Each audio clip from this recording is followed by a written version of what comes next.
I know obviously you were out in the US over the summer, following the camp, following, Thomas Tuchel's grumpy attitude, which kind of foreshadowed the end. But obviously there were also the owners there, as you just mentioned. Todd Boehly, Bale were around. They were doing promotional photos with the LA Dodgers, and I think that some reporters maybe got a chance to speak to them, or just we saw the photos of them speaking to the squad, if I remember rightly. So it was interesting to see how public they were compared to, say, the previous ownership. It was just complete contrast.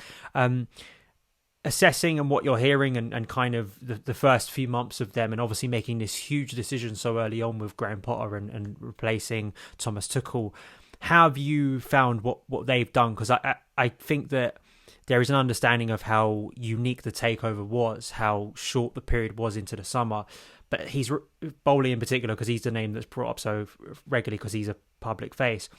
How have you found their decisions? Because they have been questioned very heavily, not just by Gary Neville, but also by Chelsea supporters. I do think it's difficult for them. As you say, the sanctions were so difficult to navigate, because they couldn't do what normal ownership groups do and sort of really settle in and do, maybe get things lined up, because they had to wait, they had to stay patient, and they did start sort of at the back of the pack in terms of the summer. They managed to force their way to the front very publicly with transfers and targets, and I think a lot of people come the end of the transfer window were very pleased with what Chelsea did. There has been some revisionism now that it was an awful window, which it is what it is, I guess. But I think that they are trying. They are desperately trying to put together a Chelsea Football Club that will be successful over a period of time. I wrote a piece the other day about Pep Guardiola staying at Manchester City and how that's just awful for the rest of the Premier League in general. But Chelsea have finished consistently miles off Manchester City over the last 5 years of the Roman Abramovich era. The closest they got, I think, was 19 points behind. And with Guardiola staying, that gap isn't going to be closed simply by spending lots of money, because City can do that as well. So you do have to attack it a bit differently. And I think that's the route that Boehly and Hyperbole are going. They want to build towards something. They want to try and develop a team over 2 or 3 years that can get back to the top of the Premier League and compete in the Champions League. But they are very much at the beginning of that process. They are still getting, their hires in. They're still getting their guys, basically, that they want to be sort of leaving things to. But as I say, it's difficult because they have been criticised a lot by people who are paid to give their opinion.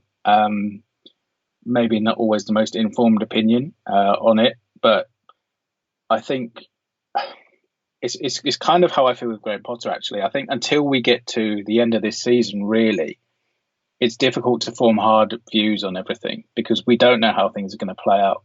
We don't know if Graham Potter will win an FA Cup. It doesn't look likely right now, but we don't know how things will improve in the second half of the season. We don't know how the recruitment team will go into next summer. There's so much unknown that I don't want to form really, really strong opinions on anything just yet in terms of Boehly and Potter, because I think it's too soon. So far, I think they're trying to do the right things. We'll see how it works out in the next few months, and you can probably form stronger sort of views on it based on how things work out, I guess. Yeah, absolutely. I think particularly on the ownership, it's not a short-term thing. It's not a signing that comes in and you hope has a big impact straight away. It's very different. You have to look at it from a larger scale, and because it impacts the club, it impacts the whole club. It doesn't just impact the first team. Can I just guys interrupt you on that? I think, and this isn't any criticism of Roman Abramovich at all, because we know Chelsea have had great success under Roman Abramovich, but there was always very much a focus on the team, and within the club, the power belonged to a very select group of individuals. Now, Todd Boehly and Clearlake have come in, and a lot of these individuals have moved on. So in essence, they're trying to restructure a club rather than just be focused on the team, if that quite makes sense. So there is a lot of work to do, because the way Abramovich ran Chelsea isn't how 90% of football clubs work. So in that respect, there is a lot of work for Boehly and Clearlake to do. And as you say, this is a long-term thing for them. It's definitely a long-term thing for Todd Boehly. There's an emotional side of it, which I don't think people have quite appreciated yet. He didn't have to do this. Basically, he didn't have to put money into this club. He chose to do it, and he will want them to be successful. So yeah, sorry to interrupt, but I think that's an important thing to realise, that there is a lot of work to bring Chelsea in line with other European super clubs in terms of the structure of it all within. Yeah, I think that's an absolutely fair point, and it's one of those things that maybe people don't want or don't like, because Chelsea, it's been the instant gratification club for the past 20 years, and to be told, to be conditioned in that way, I don't think this is nonsense. I think this is true. I think supporters of clubs have a lot of similarities with each other, but I think the way we view the sport is we're conditioned by what we see very naturally. If you see one coach get 20 years, Man United fans and Arsenal fans are probably used to that style. If you see coaches consistently sacked and the byproduct of that is improvement and silverware, you think that is the way we do things. So even if it is like, not subconscious, but I think it's a natural jerk reaction with Chelsea fans. Like, it's what we do. It's whenever a coach starts struggling, we instantly think, well, he's going to be out the door soon. Because that's sort of the way we've been conditioned. Just before we go into transfers, which is, I think, the right place to end, because I think a lot of people are sort of interested heading into January, because it looks like it may be a bit busier of a month than it usually is for Chelsea in recent years. I just want to go into sort of the thinking behind appointing Graham Potter, because I find this quite interesting, and I know you wrote about it at the time, because a lot of the perception of Todd Boehly is, he's this American guy coming in, he wants to sign Cristiano Ronaldo, he wants the superstars, he wants to turn Chelsea into this, he wants to turn Chelsea into that. But Graham Potter is kind of the antithesis of that. He's the complete opposite of a profile that Chelsea would have gone for under Abramovich. And I just find it fascinating, the thinking behind doing that, because it is in itself a risk. You're bringing someone in who's done some very good work, but at clubs that are culturally so far apart from what Chelsea are. Yeah, absolutely. I don't think Graham Potter gets, well, I'm pretty 99% sure Graham Potter doesn't get the Chelsea job if Roman Abramovich is still owner. The thinking behind it was very much of, they want the head coach to be very involved in the club and what they do. And ultimately, look, we know why the relationship between Thomas Tuchel and the board broke down.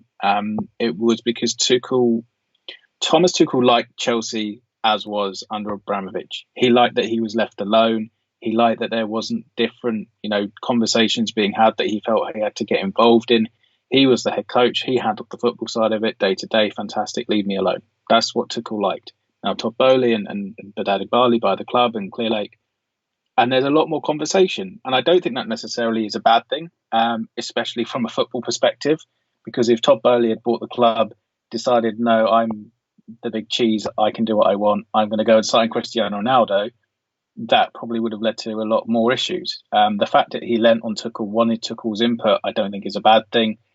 It has been portrayed as, why should Thomas Tuchel speak to these guys who don't know anything about football? Well, my argument is, because they don't know anything about football, it's quite useful if the person who does is actually going to speak to them. So ultimately, Tuchel didn't like the sort of that working approach. Fair enough, and the relationship with the ownership broke down. Now, Graham Potter is seen as someone who is going to be far more willing to work in that environment, willing to have discussion, willing to collaborate, willing to sort of be part of a bigger unit, where there is, openness and not every decision is going to have to be made by him, and he will trust other people. And again, hopefully in time this will all work out with the recruitment team Chelsea bring in, that Potter it's all aligned and it will work. But ultimately, Potter's personality, I think, is far less combative than Thomas Tuchel's, probably far more malleable in terms of what Chelsea want to become. And let's not pretend, he's not a bad coach. I mean, he's enjoyed very, relative success at the clubs he has worked with. The constant criticism of, he hasn't won a trophy. Well, he was managing Brighton. I mean, unless he won an FA Cup, which would have been absolutely huge, or a League Cup, like that is a huge thing for a club like Brighton. And yet he didn't do it. But to come in and just go, well, he hasn't won anything is probably unfair given the clubs he's actually worked at. And I'm pretty sure he won something in Sweden. So,